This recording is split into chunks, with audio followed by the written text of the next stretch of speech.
Hola mundo, yo soy Cristian Traversi, soy analista de sistemas informáticos y a lo largo de esta serie de videos vamos a hablar sobre la computación como disciplina y como tecnología. Vamos a pasar por bits, bytes, transistores y compuertas lógicas hasta llegar a sistemas operativos e internet. Hoy en día las computadoras son el alma del mundo.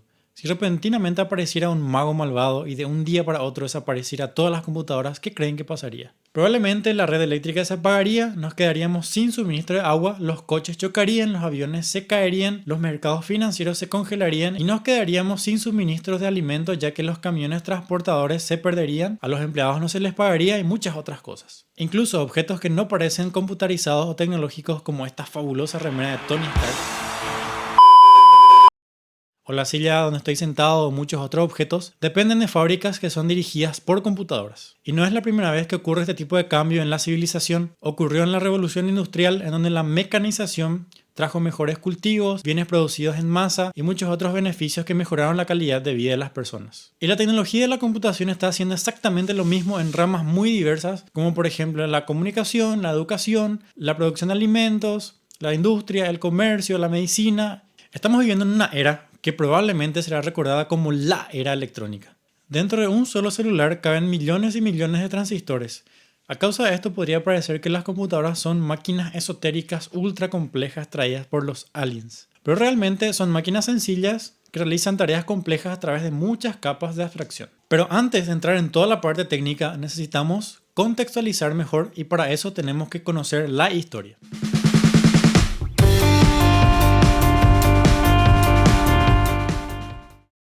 El dispositivo para calcular más antiguo reconocido es el ábaco, que surgió en Mesopotamia alrededor del año 2500 a.C.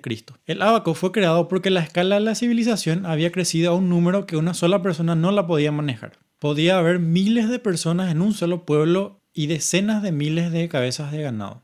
El ábaco realmente tiene muchas variantes, pero como ejemplo vamos a ver la versión más básica. En esta versión, cada fila representa una potencia de 10.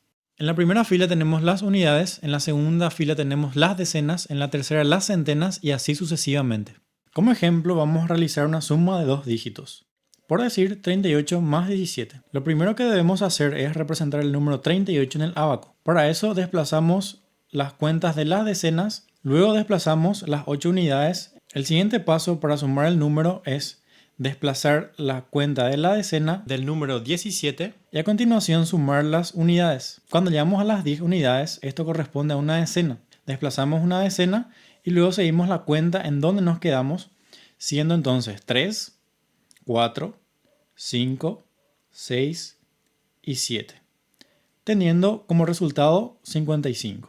Y durante los siguientes 4000 años, los humanos desarrollan todo tipo de dispositivos de computación, como por ejemplo el astrolabio, que permitía a los barcos calcular su latitud en el mar, o la regla de cálculo que ayudaba en la multiplicación y la división. Y hay literalmente cientos de tipos de relojes que sirven para calcular la salida del sol, las mareas, la posición de los astros y por supuesto la hora.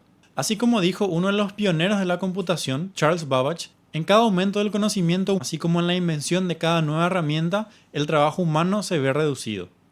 Sin embargo, ninguno de estos dispositivos era llamado propiamente computadora. El primer uso documentado de la palabra computadora data del año 1613 de un libro de Richard Braithwaite y no era en absoluto una máquina sino un puesto de trabajo. Braithwaite dijo: "He leído a la computadora más verdadera de todos los tiempos y al mejor aritmético que haya existido jamás, y él redujo los días a un número menor". Entonces, en aquella época, una computadora era una persona que realizaba cálculos y normalmente lo hacía sin la ayuda de máquinas. Y este cargo se mantuvo hasta finales de 1800, cuando el significado de computadora comenzó a cambiar para referirse a dispositivos. Destacan entre esos dispositivos la rueda de Leibniz, que fue creada por el gran matemático alemán Gottfried Leibniz en 1694.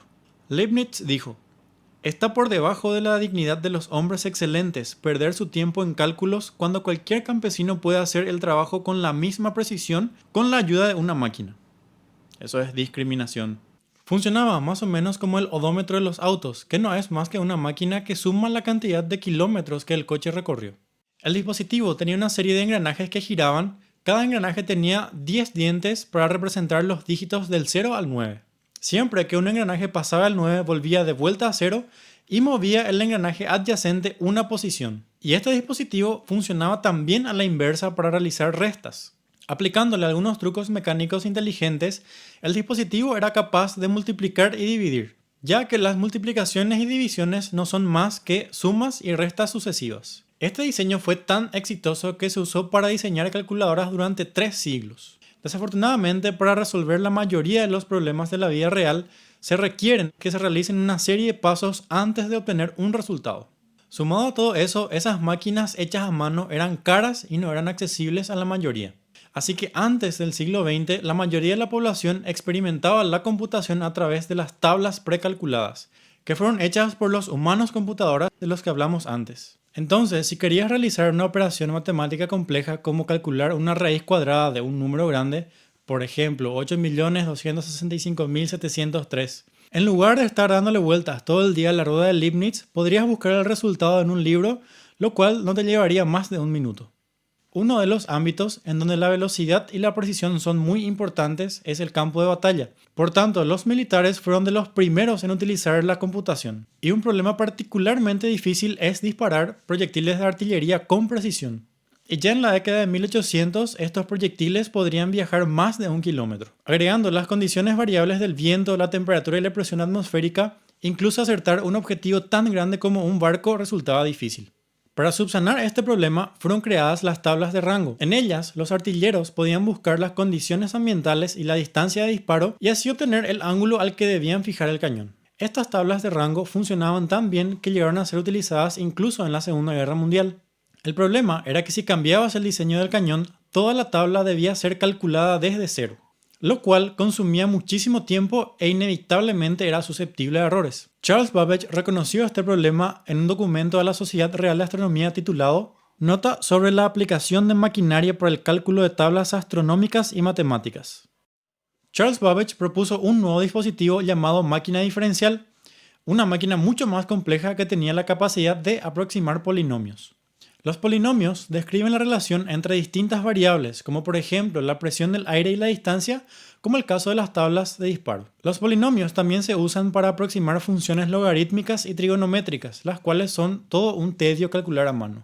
Babbage empezó la construcción en 1823 y a lo largo de 2 décadas intentó ensamblar las más de 25.000 piezas que en total pesaban más de 15 toneladas. Sin embargo, en últimas instancias, el proyecto fue abandonado. Ya en 1991, unos historiadores fabricaron una máquina diferencial basándose en los planos de Babbage y funcionó. Pero lo más increíble de todo fue que durante la construcción de la máquina diferencial, Babbage ya pensaba en una máquina aún más compleja llamada la máquina analítica. Al contrario de la máquina diferencial, la rueda de Leibniz y los demás dispositivos creados hasta la fecha, la máquina analítica fue pensada como una computadora de propósito general.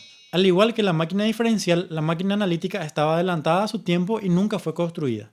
La matemática inglesa Ada Lovelace escribió programas hipotéticos para la también hipotética máquina analítica, diciendo: un nuevo, vasto y potente lenguaje se desarrolla para el futuro del análisis. Por su trabajo, ella frecuentemente es reconocida como la primera programadora del mundo. La máquina analítica inspiró a toda una generación de científicos de la computación y por esto normalmente Babbage es reconocido como el padre de la computación. Así, a finales del siglo XIX, los dispositivos computacionales eran utilizados en aplicaciones específicas en las ciencias y en la ingeniería, pero raramente eran utilizados en los negocios, en el gobierno o la vida cotidiana. Ya llegando a la década de los 1900, el gobierno de los Estados Unidos se encontró con un grave problema para su censo en 1890, el cual exigía una eficiencia que solo las computadoras podrían resolver. La Constitución de los Estados Unidos requiere que un censo sea llevado a cabo cada 10 años, con el propósito de la distribución de los fondos federales, la representación en el Congreso y cosas por el estilo. Para 1880 la población estaba en auge, sobre todo debido a la inmigración. Tomó 7 años compilar manualmente ese censo y para el momento en que fue terminado la información ya estaba desfasada.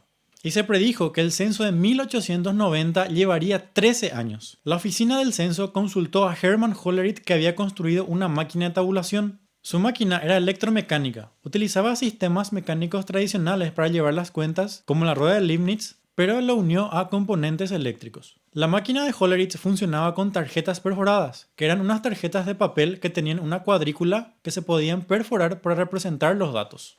Por ejemplo, había una serie de agujeros para el estado civil. Si estabas casado, debías perforar el espacio correspondiente a casado. Al colocar la tarjeta en la máquina de Hollerith, unos pernos metálicos bajaban sobre ella. En los lugares donde habían perforaciones, los pernos atravesaban el papel y caían en unos frascos que contenían mercurio. De esta forma cerraban circuitos. Cada circuito estaba conectado a un motor eléctrico que a su vez estaba conectado a un engranaje y el movimiento de cada engranaje representaba una suma. En el caso del ejemplo, al total de casados. La máquina de Hollerith era aproximadamente 10 veces más rápida que las tabulaciones manuales y el censo se completó en tan solo 2 años y medio, ahorrándole a la oficina del censo millones de dólares. Las empresas empezaron a reconocer el valor de la computación para incrementar sus ingresos, especialmente cuando se apliquen a tareas intensivas de mano de obra como por ejemplo el inventario o la contabilidad.